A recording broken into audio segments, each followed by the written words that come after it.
Good morning to all of you, good morning and welcome to Unacademy SSC JE channel. कैसे हैं आप सभी लोग?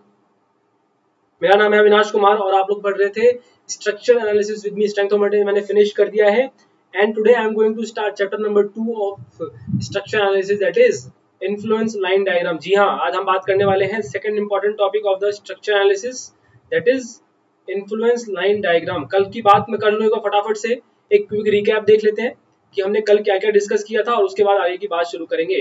Tomorrow yesterday I have discussed about determinacy and indeterminacy। मैंने आप लोगों को बताया था कि आपके डिटरमिनेट स्ट्रक्चर का और क्या क्या डिफरेंस है, plane frame, pin jointed frame, दोनों के लिए क्या फॉर्मूलाज होते हैं। हमने कुछ क्वेश्चंस भी देखे थे उसके ऊपर। मैंने बात की थी आपसे for the plane frames the value was 3m plus r minus 3j for the case of determinacy calculation, and for the space frames it was 6m plus r minus 6j। ये आपका था रिजिड जॉइंटेड फ्रेम के लिए। for the pin jointed frames the formula was m plus r minus 2j and m plus r minus 3j for plane and for space frames, pin jointed frames और आपका rigid jointed frame. ये दो हमने different cases की बात की थी। उसके बाद मैंने आप लोगों से बात की थी अबाउट काइनेमेटिक इंडिटरमिनेसी। मैंने बताया था what is the definition of kinematic indeterminacy, कैसे कैलकुलेट करते हैं उसको, क्या फॉर्मूला रहता है, सारी बात हम लोगों ने वन बाय वन डिस्कस कर ली थी लास्ट क्लास के अंदर। और लास्ट पॉइंट मैंने जो डिस्कस किया था that is about stability of the structure. Stability means कि किस तरीके से हमको ये चेक करना है कि हमारा given structure for the particular loading stable है या अनस्टेबल है। उसके लिए मैंने आपको दो क्राइटेरिया बताए थे, force equilibrium and moment equilibrium. उसके बाद हमने जो है टॉपिक फिनिश किया था and we discussed few important questions जो प्रीवियस ईयर्स में भी आ रखे हैं और I expect that those question may come in the next upcoming exams also. तो वो हमने कल बात फिनिश की थी। Before moving to the next topic, the next important topic that is influence line diagram, उसके माइन्यूट डिटेल्स के बारे में बात करेंगे और कुछ क्वेश्चंस भी देखेंगे उसके। Before starting that, this is the brief introduction about me. My name is Avinash Kumar and I have secured all India rank 4 in SSC JEE 2017। इसके अलावा मैंने SSC भी क्वालिफाई किया है एक बार और, ठीक है। और इसके अलावा मैंने गेट क्वालिफाई किया है 3 times with the best rank of 225 and I have qualified 2 times ESE mains, ठीक है। तो मैंने मेंस भी क्वालिफाई कर रखा है ESE। So I have a rich experience on off attempting the paper और कैसे उसको क्लियर करना है।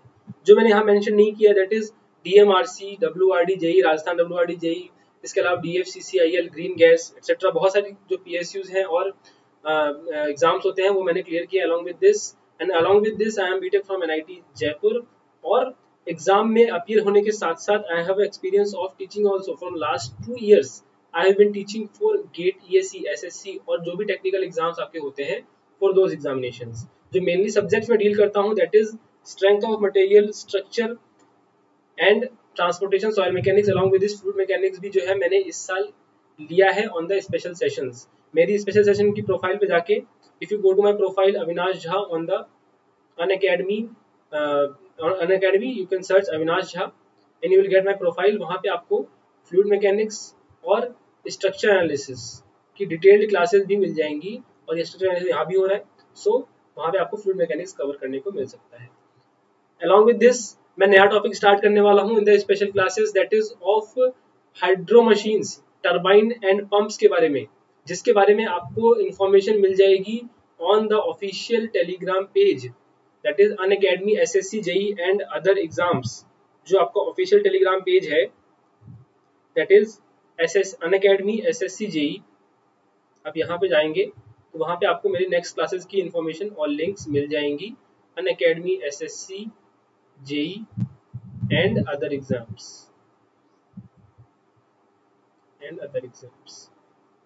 तो वहां पे आप लोगों को अपकमिंग जो लेक्चर्स हैं उनके वीडियोस और उनके लिंक्स आपको वहां पे अवेलेबल हो जाएंगे, ठीक है। तो मशीन शुरू करने वाले हैं उसके अंदर हाइड्रोलिक मशीन्स, ठीक है। तो उसको भी आप ज्वाइन कर सकते हैं।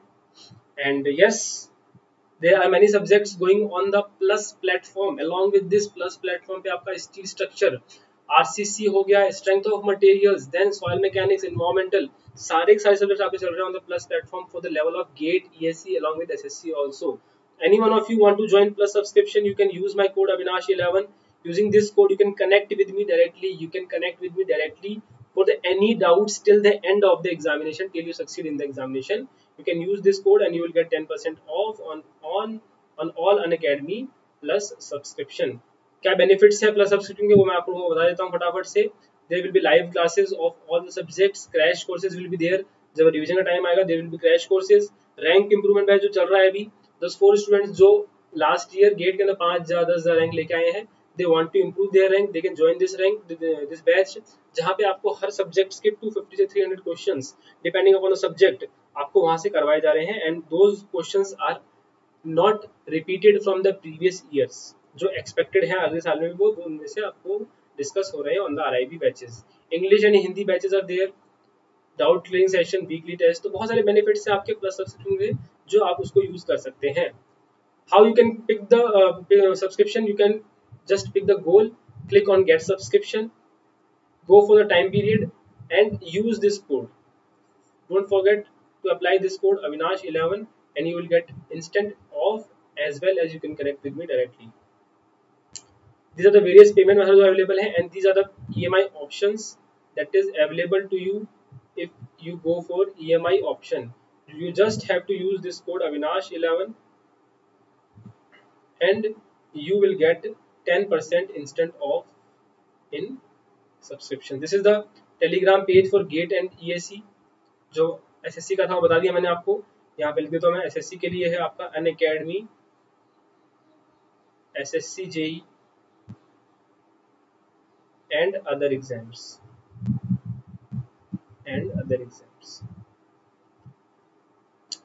चलिए, okay, this is the Facebook page जहाँ पे 10,000 प्लस स्टूडेंट्स एनरोल्ड हैं and you can connect with them and you can also ask your doubts there.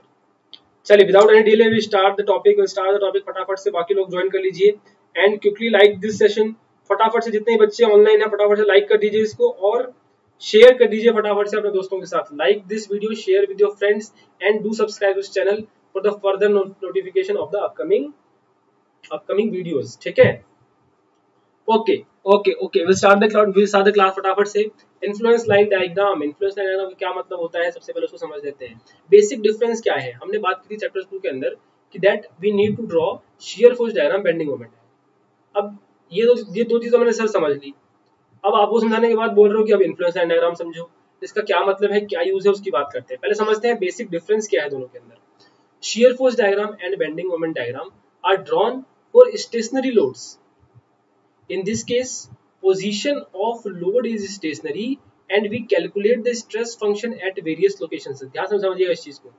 आपके पास एक सिंपली सपोर्टेड बीम था, आपने उसके अंदर क्या किया कि उसके अंदर एक पॉइंट रोड लगा दिया और फिर चेक कर रहे हैं कि along the sections, various sections के along आपका shear force और bending moment किस तरीके से वेरी कर रहा है इस बीम के अंदर. वहीं पे ILD क्या मतलब है, ILD are drawn to study the effect of live load. Live load के इफेक्ट को स्टडी करने के लिए हम ILD प्लॉट करते हैं. In this case, the load is moving. We calculate the magnitude of stress function at particular location due to moving load. Moving load की वजह से हम किसी पर्टिकुलर पॉइंट के ऊपर हम उस स्ट्रेस फंक्शन को कैलकुलेट करते हैं. फॉर एग्जाम्पल, आपके पास ये स्ट्रक्चर था और आपके पास ये छोटा सा यूडीएल है. अब इसके ऊपर आप इसको मूव करवा रहे हैं. अब आपको पता करना है कि ये यूडीएल कहाँ पे प्लेस हो ताकि आपका मैक्सिमम बेंडिंग मोमेंट आए, या फिर आपको पता करना है कि इस सेक्शन के ऊपर मैक्सिमम बेंडिंग मोमेंट कब आएगा, ये इस यूडीएल की पोजीशन कहाँ होगी कि आपका जो बेंडिंग मोमेंट की वैल्यू है मैक्सिमम है. उसके लिए क्या करना पड़ेगा मुझे, उसके लिए मुझे ILD for bending moment plot करना पड़ेगा. ILD for bending moment plot करना पड़ेगा. So this is the basic difference between shear force diagram, bending moment diagram and influence line diagram. I hope this is clear. If you have any doubts, you can ask me in the comment section. You just comment it and I will tell you the explanation. Okay, chaliye, okay. So this is the basic difference. Understand this. आपके पास ये structure था, इसके ऊपर आपने UDL apply किया, तो जो इसका BMD आया तो कुछ इस तरीके से आया, maximum value W value square by 8 आ गई. ये तो आपका हो गया बेंडिंग मोमेंट डायग्राम. अब इन्फ्लुएंस लाइन डायग्राम की क्या मतलब है, एक P load this is live load, moving load, this is moving load. जब ये मूव किया along the structure from A to B, तब आपका ILD for reaction at A क्या आया, एक ट्राइंगल निकल के आया where the maximum magnitude is at A, that is P। Means कि जब मेरा ये लोड इस पॉइंट ए के ऊपर होगा तो रिएक्शन एट ए इतना होगा, जब मेरा लोड इस पॉइंट पे होगा तो reaction at A this value होगी, रिएक्शन एट ए जब मेरा पॉइंट लोड यहाँ पर है तब मेरा जो रिएक्शन होगा वो इतना होगा। This is the actual significance of influence line diagram. समझ में आई कहानी? Okay, so there are 3 points that can be noted here is, first of all, the objective of drawing shear force diagram, bending moment diagram or ILD is to calculate maximum magnitude of stress function। सबका जो M है तीनों का वो एक ही है कि मुझे maximum value of stress function find करना है। तरीके अलग अलग हैं, one is used for the stationary load, other is used for the live load. Second point is ILD can be drawn by using principle of superposition, that is we generally construct the ILD for the one unit moving load। हम क्या करते हैं, एक unit load आपको move करेगा from the structure from one end to another, फिर आप calculate कर लेंगे पर्टिकुलर सेक्शन के ऊपर स्ट्रेस फंक्शन किस तरीके से वेरी कर रहा है। ठीक है, अब मान लीजिए कि हमारा लोड तो पॉइंट लोड तो होगा नहीं, हमारा लोड कुछ सीरीज ऑफ लोड्स होंगे, ट्रेन ऑफ लोड्स होंगी, कोई यूडीएल होगा। तो यहाँ पे हमारे पास क्या आता है, we can use principle of superposition. मतलब अगर यूनिट लोड के लिए वैल्यू x है तो p लोड के लिए क्या हो जाएगी, p इंटू एक्स हो जाएगी simply. So here principal of superposition can be used. Third point is ILD of a structure is independent of external loading and depends on the span and the boundary condition। जो आपका influence line diagram है, क्योंकि वो मैं plot कर रहा हूँ for the one unit moving load, तो वो एक्सटर्नल लोडिंग पे डिपेंड नहीं कर रहा, it only depend upon the कि आपका स्पान कितना है, आपकी बाउंड्री कंडीशंस कैसी है। बाउंड्री कंडीशंस मींस एंड्स आपके हिंज्ड हैं या फिर फिक्स्ड हैं या फिर क्या है कि रोलर है, उसके ऊपर डिपेंड करेगा आपका value of influence line diagram. ठीक है, नाउ फटाफट समझते हैं कि रिएक्शंस के लिए ILD कैसे प्लॉट करना है। बहुत ज़्यादा डिटेल में जाएंगे नहीं इसके बारे में, लेकिन still we understand. Suppose this is unit load at a distance x from the end A। एक यूनिट लोड है आपका applied from the x load, x distance. मान लीजिए पहले यहाँ था, फिर मूव करके यहाँ पहुंच गया, मतलब किसी भी इंस्टेंट के ऊपर x के ऊपर आपके पास ये लोड प्रेजेंट है। अब मुझे कैलकुलेट करना है ILD for reactions. For example मुझे रिएक्शन एट A के लिए कैलकुलेट करना है। जब मेरा लोड यहाँ पर है तो रिएक्शंस कैलकुलेट कर सकता हूँ मैं फटाफट से, RA in the terms of x। Reactions कैसे कैलकुलेट करनी है, सिंपल जो मैंने shear force diagram, bending moment diagram बताया था आपको, RA plus RB is equal to 1, summation of moment about point A equal to 0, from here RB into this L is equal to x, 1 into x। तो RB कितना आ गया आपका x by L। Similarly RA कितना आ जाएगा 1 minus x by L. ये आपका value आ गई RA की विद x। मतलब जैसे जैसे आपका x वेरी करेगा, आपका RA किस तरीके से वेरी कर रहा है वो आपका इस पर्टिकुलर इक्वेशन से आपको पता लग जाएगा। अब देखिए, अब जब मेरे पास x इक्वल टू 0 है, जब मेरा x इक्वल टू 0 है तो RA कितना हो जाएगा, RA will be equal to 1। x equal to 0 put किया मैंने, RA equal to 1। x equal to L हो गया तो मेरा RA क्या हो जाएगा, दैट विल बी 0। तो जो मेरा रिएक्शन एट A का ILD आएगा वो कुछ इस तरीके से प्लॉट हो जाएगा। This is the ILD for RA reaction at, this is the ILD for reaction eight A। ठीक है, चलिए यहाँ पे एक इंपॉर्टेंट पॉइंट नोट करने वाली ये है that if supports are at same level, ILD for reaction in determinate structure is a straight line। Note करके लिख लीजिएगा इस पॉइंट को। For determinate structure, if the supports are at same level, then the ILD will be a straight line, and the ordinate of ILD is a dimensionless number। important points, note it down very carefully.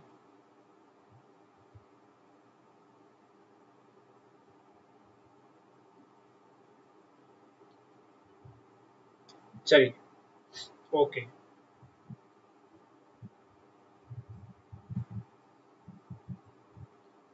Now next point is ILD for shear forces. अब shear forces के लिए ILD का क्या मतलब हुआ? देखिए again मान लीजिए मेरे पास यूनिट लोड है, it is at a distance x from the end A. It is at a distance x from the end A. कुछ इस तरीके से. Now मेरे को C पॉइंट के ऊपर shear force कैसे वेरी करेगा वो मुझे कैलकुलेट करना है. फॉर एग्जाम्पल क्या करूंगा मैं? सबसे पहले रिएक्शन निकाल लूंगा. रिएक्शन मैंने निकाली थी अभी 1 minus x by L. Here it is x by l. These are the reactions. अब shear force का क्या मतलब था? shear force at C will be equal to summation of transverse force either to the left or to the right of the section. Now अगर मैं इसके right में देखूं तो value of shear force is x by l. right में देखूं तो x by l. section के right में अगर shear force upwards है तो क्या होगा वो shear force? That will be negative. मतलब shear force क्या हो गया? Minus x by L. अब इसके लेफ्ट में अगर देखें, at left value of shear force is equals to 1 is acting downwards, 1 minus x by l is acting upwards. तो मेरे पास जो पॉजिटिव shear force आएगा वो कितना आएगा? 1 minus x by l minus 1 minus 1 1 minus x by l आपका लग रहा है अपवर्ड. सेक्शन के लेफ्ट में अपवर्ड क्या होता है? पॉजिटिव होता है. तो मैंने 1 माइनस एक्स बाई एल क्या ले लिया? पॉजिटिव ले लिया. एंड सेक्शन के लेफ्ट में डाउनवर्ड्स क्या हो गया? नेगेटिव हो गया. This is also equal to minus x by L. समझ में आई कहानी? शियर फोर्स राइट में देखा मैंने, it is acting minus x by L. Shear force left में देखा मैंने तो it is acting 1 minus x by L when x is up to this point. Up to this point मान लीजिए कि आपका ये है ए, ये है बी. कुछ इस तरीके से, इस तरीके से आपके पास ये वैल्यू है. नाउ ये वैल्यू सेम आ गई, सेम आनी भी थी क्योंकि शियर फोर्स का मतलब क्या होता है? सेक्शन के लेफ्ट में, सेक्शन के राइट में value of shear force. This is when load is between, when load is between A and C. Now when load is between C and B, when load is between C and B, उस case में क्या होगा? देखिए shear force left में देखेंगे क्या हो जाएगा? 1 माइनस एक्स बाई एल. क्यों? क्योंकि मेरा लोड क्रॉस कर चुका है C पॉइंट को. तो shear force is this. तो सिंपली इसका मतलब ये हुआ कि जो मेरा वैल्यू ऑफ ILD आएगा that will be something like this. जब मेरा लोड A और C के बीच में है the equation is minus x by L, means negative में x बाई एल. इस तरीके से when it is between C to B the value is 1 minus x by L, means आपका जो वेरिएशन आएगा वो कुछ इस तरीके से आएगा. वेरिएशन आएगा वो कुछ इस तरीके से आएगा. And there is a sudden rise और I can say sudden change in the value of shear force. So this is the ILD for shear force. ILD for shear force. Clear है यहाँ तक? यस और no फटाफट से बताइए मुझे. Concept is clear? Okay चलिए. So there are some notes based on this. At the location of point load, the magnitude of shear is not defined क्योंकि एक sudden change आ रहा है वहाँ पे. Hence, while drawing the ILD for shear at C, we have to take two sections, one to the left, other to the right of the C. Second point of note is ILD for shear consists of combination of straight lines separated by 1 unit distance. Shear force at that section. Simple. वहां पे जो आपका variation आ रहा है that is of unit value, that is shear force at that section. Ordinate for ILD for shear has no dimensions. So these are three main notes that we need to remember in the case of ILD for shear force. फटाफट से note it down and tell me if you have any query regarding this.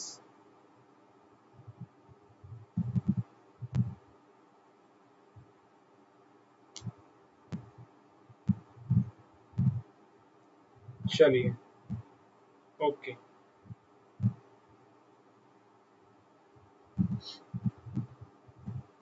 Next is ILD for the bending moment. ILD for the bending moment. Again, unit load, x distance पे reaction 1 minus x by L and x by L. These are two reactions that is present. ठीक है, okay. Now अब मुझे इस section पे bending moment निकालना है, कितना होगा. Again suppose when first case load is between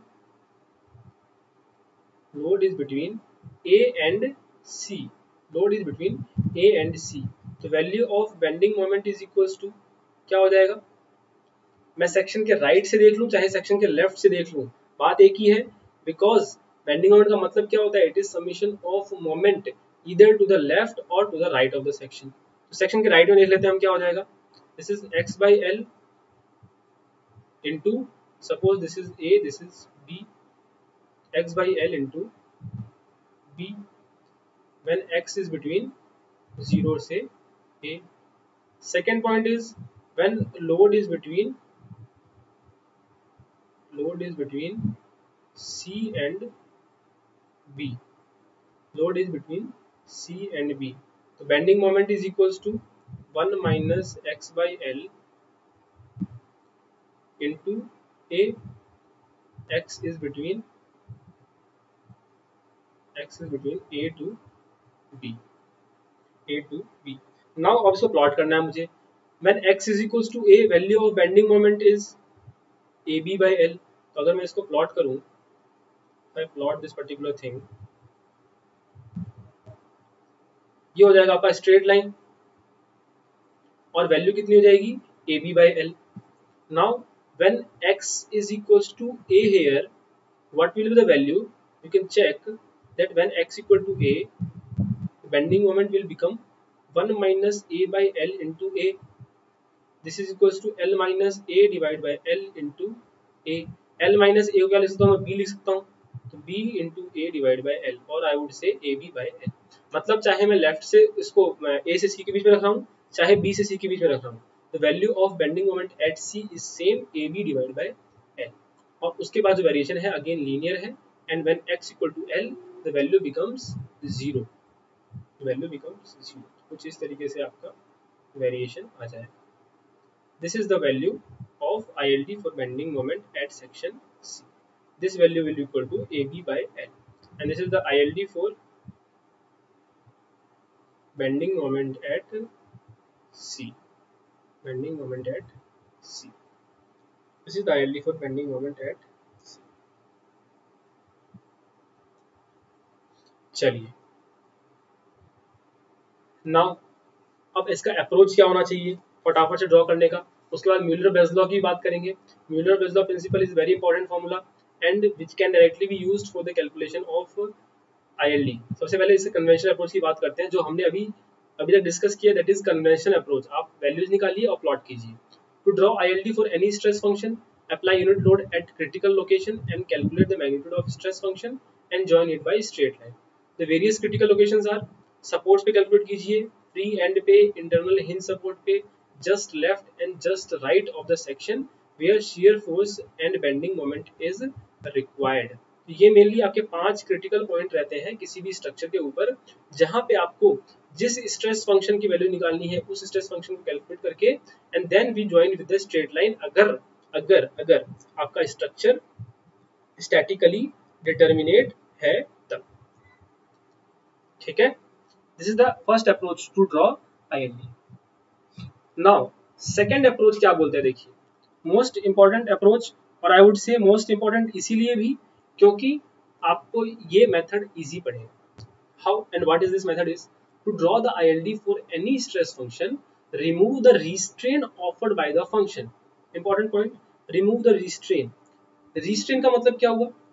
restrain का मतलब ये हुआ कि मान लीजिए आपको रिएक्शन के लिए ILD निकालना है, तो आप क्या कीजिए, रिएक्शन का रिस्ट्रेन क्या है? रिएक्शन का रिस्ट्रेन है मेरा डिस्प्लेसमेंट, इधर इन अपवर्ड डायरेक्शन और इन द हॉरिजॉन्टल डायरेक्शन। उस रिस्ट्रेन को रिमूव कर दीजिए, उसके बाद and apply directly the related unit displacement at the location and in the direction of restrain. तो पॉजिटिव डायरेक्शन के अंदर हमको रिस्ट्रेन को रिमूव करना है, उसमें एक यूनिट डिस्प्लेसमेंट देना है, और जो मेरे स्ट्रक्चर का इलास्टिक कर्व आएगा वही मेरे स्ट्रक्चर का इन्फ्लुएंस लाइन डायग्राम हो जाएगा। Is this clear or not? Any point to be repeated? You can tell me in the comment section. You can tell me on Instagram. You can tell me on Telegram. You can tell me on Facebook. जहां भी आपको लगता है you can ask me doubts. Now, example ले लेते हैं फटाफट से. The points will be clear. Here you can see there is a cantilever beam, और मान लीजिए I have to plot an ILD for reaction at A. मान लीजिए मुझे रिएक्शन एट ए के लिए मुझे ILD प्लॉट करना है, रिएक्शन एट ए के लिए ILD प्लॉट करना है using Muller Breslau principle. What is this? That restraint offered by that reaction is what? Displacement. तो क्या करता हूँ, उस restraint को रिमूव कर देता हूँ, and then I apply a unit displacement in the positive direction. Positive direction for displacement is, ध्यान रखिए इस चीज को, positive direction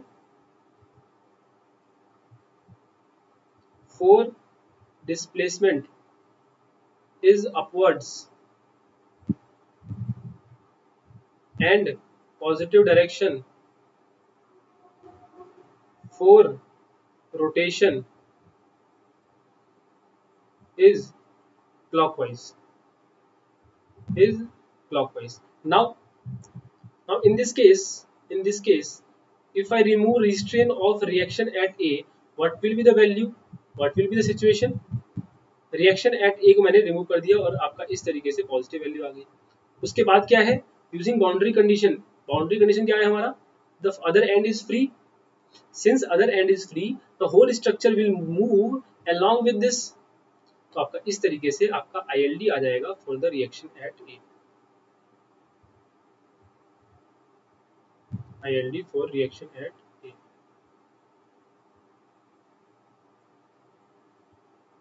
ILD for reaction at A.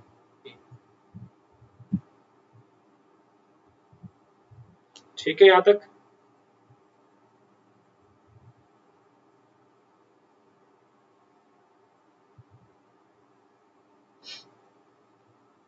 Okay, now last few points of influence line diagram. ठीक है, फिर इस examples देखते हैं। Tricks to draw ILD by Muller Breslau principle. Now internal hinge will divide the beam into segments. Each segment will have its own shape. ये ध्यान रखिए, आपका अलग अलग सेगमेंट में डिवाइड कर देता है एक इंटरनल हिंज, और हर सेगमेंट का अपना अलग अलग शेप होगा ILD का। ILD will exist in the succeeding segment if the structure is unstable in the succeeding segment. Most important point, ये point I have generated myself, ठीक है, and this is very useful. आप इसको try करेंगे तो मेरी जगह आपको यहाँ पे ये अप्लाई हो जाएगा। Now ILD for the succeeding segment will be existing only the structure is unstable. While drawing ILD, the boundary condition must be followed. These are very important points for the calculation and drawing of ILD. एक example से समझते हैं इस चीज को, इस example समझते हैं। मान लीजिए आपको रिएक्शन एट ए के लिए ILD प्लॉट करना यूजिंग म्यूलर-ब्रेसलॉव प्रिंसिपल। कोई इक्वेशन लिखनी, कोई कुछ नहीं करना है। By single Muller Breslau principle will calculate the value of ILD for the reaction at A. सबसे पहले क्या करना है मुझे, restraint provided by that reaction needs to be removed. मैंने उसको रिमूव कर दिया और मैंने उसके लिए एक पॉजिटिव डिस्प्लेसमेंट प्रोवाइड कर दिया। उसके बाद along the boundary conditions, boundary condition के साथ साथ मुझे फॉलो करना है चीजों को। यहाँ पे आप देखेंगे after the hinge the structure is actually a stable structure. इसका मतलब ये हो गया कि मेरा ILD फॉर रिएक्शन एट ए वो इस हिंज पे आके फिनिश हो जाएगा। यहाँ पे आपका ये फिनिश हो जाएगा। अगर यही मुझे पूछता कि रिएक्शन एट बी बताइए, मुझे क्या करता सबसे पहले I will do that, I will remove the restraint provided by the reaction at B.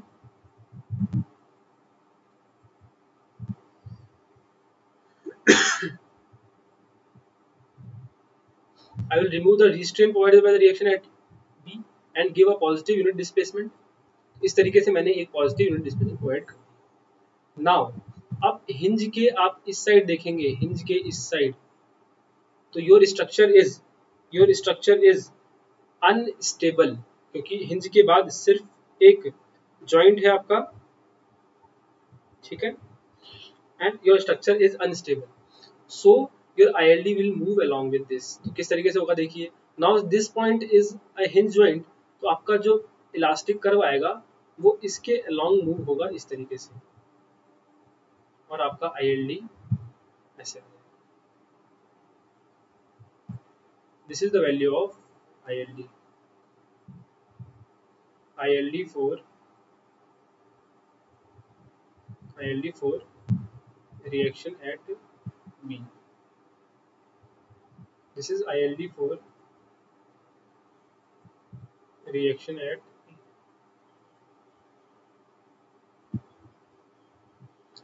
So this is the case of drawing influence line diagram.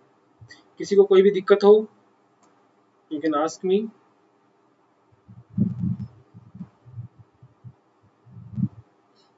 ठीक है, यहाँ तक कहानी ओके। चलिए next is, this is the example and this is the question जो आपको मुझे करके कल बताना है। You will tell me what will be the ILD for the reaction at C, reaction at E, reaction at G. In tomorrow's class, I will firstly discuss this question and then we will move forward to the next topic. ठीक है, okay चलिए। Now the next point is कि अब हमारा M था कि हमको maximum stress function calculate करना है।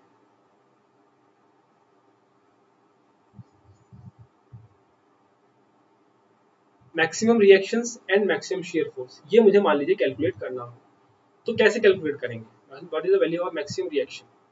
सिंपल, आप क्या कीजिए, जो भी आपको रिएक्शन प्लॉट करना है उसका ILD प्लॉट कर लीजिए। फॉर एग्जांपल इसी केस की बात करते हैं, ILD for reaction at A क्या हो जाएगा, ILD for reaction at A क्या हो जाएगा,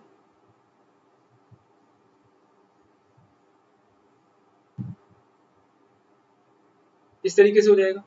अगर मुझे पूछे कि what is the value of maximum value of reaction at A, मैं क्या करूंगा? अगर मान लीजिए इस पॉइंट लोड की वजह से, पी लोड की वजह से मुझे पूछ ले कि मैक्सिमम रिएक्शन कितना आएगा, क्या करूंगा मैं अपने जो लोड है उसको क्या पुट कर दूंगा, मैक्सिमम ऑर्डिनेट पुट कर दूंगा। तो क्या हो जाएगा, P into this ordinate will be the value of maximum reaction. वही मान लीजिए मेरे पास एक यूडीएल हो स्मॉल लेंथ का, क्या करूंगा मैं, उस यूडीएल को इसके अलॉन्ग ऐसे प्लेस कर दूंगा, and this area will give me the value of maximum reaction.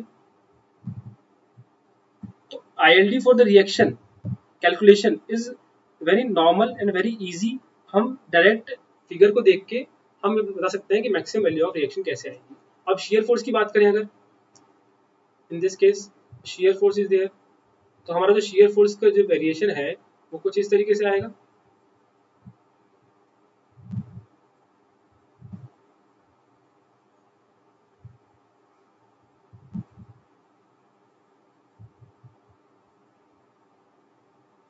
कुछ इस तरीके से आएगा।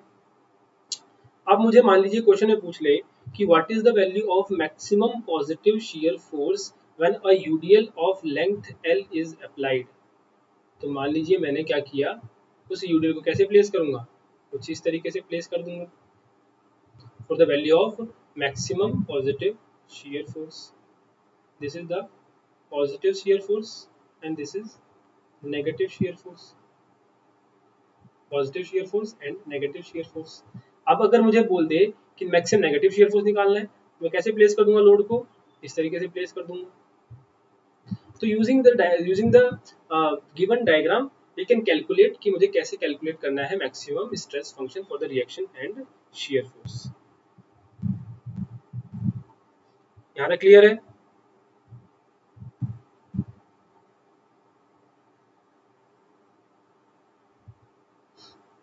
कहानी यहाँ तक समझ में आ गई? चलिए अब बात करते हैं मैक्सिमम मोमेंट की। Last few topics. Maximum moments कैसे कैलकुलेट करना है। Maximum moment at any section is calculated by different methods when a unit load is moving at a section. Again क्या करना पड़ेगा मुझे, ILD प्लॉट कीजिए। For example in this case I will tell you in brief, ये आपका ILD बन गया इस तरीके से, इस तरीके से ILD बन गया। आपको निकालना है maximum value of stress function. अब क्या कीजिए, लोड को पुट कर दीजिए इस तरीके से and you calculate the value of stress function. When a UDL is passing, UDL जब पास कर रहा है तब क्या होगा, किसी सेक्शन पे अगर मेरे को यूडियल पास करते हुए मुझे कैलकुलेट करना है, मुझे कैलकुलेट करना है कि maximum value of stress function क्या आएगा, then I need to put the UDL in such a way, I need to put the UDL in such a way that the section divides the UDL, the section divides the UDL in the same ratio as the section divides the beam in that ratio. For example, in this case, A dash by A is equal to B dash by B. A dash by A is equal to B dash by B. ठीक है? This is the case. Third case is when a train of load passes and maximum moment under a load needs to be calculated. यहाँ पे आप ये दो step ध्यान रखेंगे। जब आपको ट्रेन ऑफ लोड पास हो रही है और आपको मैक्सिमम मोमेंट निकालना है under a load, then what you do is calculate the resultant of the loading and place the load and the resultant of loads equidistant from the center and moment is calculated at the load under considerations. ये दोनों point important इसीलिए है क्योंकि ये समझने थोड़े से difficult हो जाते हैं। What happen in this case is, for example आपके पास इस तरीके से ट्रेन ऑफ लोड्स है। मान लीजिए आपके पास 4 लोड इस तरीके से है, 1 मीटर, 2 मीटर, 3 मीटर, इस तरीके से 1 kilometre, 2 kilometre, 3 kilometre and 4 kilometre. अब मुझे निकालना है कि 2 किलोमीटर के नीचे मैक्सिमम मोमेंट कितना आएगा 2 किलोमीटर की वजह से। What I need to calculate is, मैं यहाँ पे रिजल्टेंट लोड कैलकुलेट कर लूंगा। रिजल्टेंट लोड मान लीजिए यहाँ पे आ गया एट एनी डिस्टेंस x। क्या करना है मुझे, रिजल्टेंट लोड को एंड जो मेरा लोड अंडर कंसीडरेशन है जैसे 2 किलोमीटर, उसको सेंटर से इक्वी डिस्टेंस रखना है और 2 किलोमीटर के नीचे मुझे मैक्सिमम मोमेंट कैलकुलेट कर लेना है। And by this way you can calculate the value of maximum bending moment under a load. ठीक है, next point is the last point is when a train of load passes through the section। किसी section की बात कर रहा हूं अभी तक, मैं एब्सोल्यूट की बात नहीं कर रहा है। Absolute will be discussed after this topic. Calculate the average of the loads crossing the section. when average of load at right becomes greater than the left, that load will be critical load and place the critical load at that section and calculate the moment at the section। Means क्या कीजिए, आप उस load का average load निकाल लीजिए left में और right में। जब लेफ्ट का एवरेज राइट से ज्यादा है और धीरे धीरे इंक्रीज कर रहे हैं, हम लोड को क्रॉस करवा रहे हैं, जब आपका राइट का एवरेज इंक्रीज हो जाए लेफ्ट से, तो जहां पे जिस लोड की जस्ट क्रॉस करने के बाद आपका जो एवरेज चेंज हुआ है उसको बोलते हैं हम क्रिटिकल लोड। और उस क्रिटिकल लोड को जब हम प्लेस करते हैं उस सेक्शन के ऊपर, तब आपका उस सेक्शन पे मैक्सिमम बेंडिंग मोमेंट आता है। इंपॉर्टेंट पॉइंट है, ये पॉइंट्स आपको कोई नहीं बताएगा, note it down, very important points. ठीक है, मेंस में भी काम आएंगे आपको ये, एंड प्रीलिम्स में भी आपसे पूछे जा सकते हैं इन वन लाइनर्स। ठीक है, इज दिस क्लियर और नॉट? फटाफट से चलिए, next point is absolute maximum bending moment. Absolute maximum moment क्या मतलब होता है? देखिए, मान लीजिए आपका ट्रेन ऑफ लोड या फिर यूडीएल पास हो रहा है किसी भी पर्टिकुलर बीम से। अब आपको निकालना है कि इस यूडीएल, इस लोड की वजह से मैक्सिमम मोमेंट कितना आएगा बीम के ऊपर, मैक्सिमम मोमेंट कितना आएगा बीम के ऊपर, वो आपको कैलकुलेट करना है। In for this case there will be three cases. Case one is if the resultant coincides with any point load, then place the resultant at the center of the span and maximum bending moment is obtained at the center of the span. क्या करना है मुझे resultant load निकालना है। Train of loads है तो उसका resultant load calculate कर लेना है। अगर रिजल्टेंट लोड कोइंसाइड होता है किसी भी पॉइंट लोड से, तब क्या करना है, उस पॉइंट लोड को रखना है सेंटर के ऊपर और सेंटर पे हमको कैलकुलेट कर लेना है बेंडिंग मोमेंट। तो वो आपका मैक्सिमम मोमेंट की वैल्यू होगी at that particular B. Second case is if the resultant is closer to the heavier load, then place heavier load and resultant at equidistance from the center of the span and maximum bending moment is obtained below the heavier load. दूसरा case क्या बोल रहा है कि अगर मान लीजिए आपका रिजल्टेंट है वो किसी हैवियर लोड के क्लोजर आ गया, तब क्या करना है तब मुझे रिजल्टेंट को और हैवियर लोड को सेंटर से इक्वल डिस्टेंस रखना है और हैवियर लोड के नीचे मुझे कैलकुलेट कर लेना है मैक्सिमम बेंडिंग मोमेंट। ये सारे पॉइंट अभी कन्वेंशन के लिए बहुत इंपॉर्टेंट है, ऑब्जेक्टिव में भी आपसे पूछे जा सकते हैं। That is why I have written every case here. Third point is if resultant is closer to lighter load, then both loads heavier and lighter are considered as adjacent load and calculation is done accordingly. अगर दोनों load के lighter load के पास आपका resultant load आ गया तो मुझे दोनों load के करस्पॉन्डिंग मुझे मोमेंट की वैल्यू कैलकुलेट करनी पड़ेगी और जो वैल्यू मैक्सिमम आएगी वो मुझे वहां पे अडॉप्ट कर लेनी है। तो ये आपकी पूरी कहानी है मैक्सिमम स्ट्रेस फंक्शन कैलकुलेट करने की। हमने स्टेप बाय स्टेप बात की कि maximum shear force, maximum reaction, maximum bending moment कैसे कैलकुलेट करना है किसी पर्टिकुलर सेक्शन पे, और लास्ट मैंने बात की आपसे एब्सोल्यूट मैक्सिमम बेंडिंग मोमेंट कैसे कैलकुलेट करना है। In this session we have discuss in detail about influence line diagram, उसको कैसे प्लॉट करना है, उसके प्लॉटिंग के दो method, conventional as well as Muller Breslau law principle, दोनों मैंने आप लोगों से डिस्कस किए। And after that I have discussed the application of influence line diagram, that is the calculation of maximum stress function, whether it is shear force, reaction or bending moment. किसी को किसी भी पॉइंट में कोई दिक्कत, किसी को किसी भी पॉइंट में कोई परेशानी हो तो you can ask me on my Facebook page. My Facebook ID is with this name, Avinash Kumar Jha, AVINASHKUMARJHA, or you can message me on Telegram. My Telegram contact is 63785689335. On these contacts you can tell me your doubts. मुझे कोई भी doubt genuine लगेगा I will discuss with you on these pages. और इसके अलावा I have my Telegram page with name Avinash Jha, उसको आप connect करके वहां से आप कनेक्ट होके you can search my classes. मैं सारी की सारी क्लासेस की वहां पे लिंक्स अवेलेबल करा देता हूँ before starting the class. Special class हो ऑन द यूट्यूब क्लासेस हो, सबकी मैं वहां पे लिंक अवेलेबल करवा देता हूँ आप लोगों से। तो मैक्सिमम बेनिफिट उठाइए। कल की क्लास में हम क्या डिस्कस करने वाले हैं? Tomorrow's class will discuss about the various questions of influence line diagram. उसके लिए क्या इंपॉर्टेंट है? दो चीजें इंपॉर्टेंट है कि सबसे पहले समझ के आइए, पूरा समझ के आइए, लिख के आइए, प्रैक्टिस करके आइए क्वेश्चंस को। आपको ही करना है questions, I will not do that questions. Second thing is, जो मैंने आपको एग्जांपल दिया, जो मैंने आपको क्वेश्चन दिया करने के लिए, please note it down again. This one note it down clearly. इसको आप सॉल्व करके बताएंगे मुझे, and in the next class I will start the session with this particular question. इस particular question से start करूंगा। After the finishing of influence line diagram, I will start the most important topic of structure analysis, that is method of structure analysis.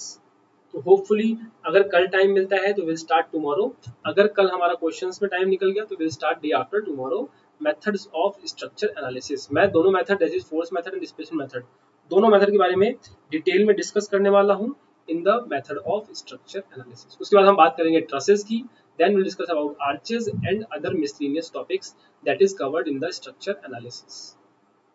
तो इस classes को follow करके आप पूरा का पूरा थ्योरी ऑफ स्ट्रक्चर जो है उसको क्लियर कर सकते हैं। For what you have to do is, अगर आप मुझे चाहते हैं कि that I should continue and I would like other videos should be there, तो please like this video, please share this video friends, क्योंकि लाइक एंड जो views होते हैं उससे ही हमको जो है थोड़ी सी इंस्पिरेशन मिलती है that we should continue this good work. ठीक है, we are providing every content, the best content that is available in the syllabus, that is according to the syllabus, the best content जो भी possible है। I will try to bring it to you. Best questions जो आपको हो सकते हैं, जो expected questions हैं, उसके लिए मैंने अलग से एक सेशन बनाया था। You can go to the playlist, you can see I have taken a mock test for SSC JEE, तो वहां जाके आप उसको भी चेक कर सकते हैं। उसके सॉल्यूशंस मैंने डिस्कस किए थे स्पेशल क्लासेस में।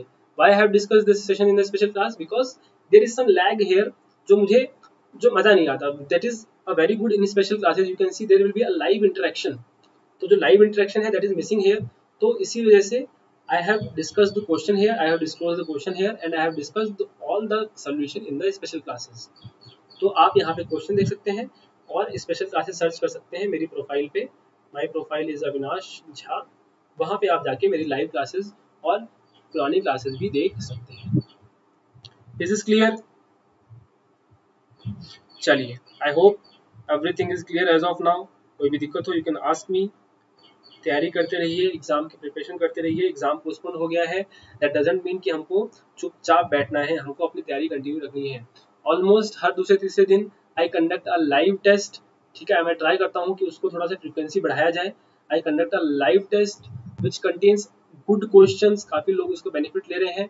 If you want to take benefits, go to my profile, you can see there old classes and for the upcoming lectures the Telegram page is with this name Avinash Jha. वहां पे आप join करके you can get the link there also. चलिए, आज यहीं finish करते हैं। Thank you very much for joining. Keep revising, keep practising.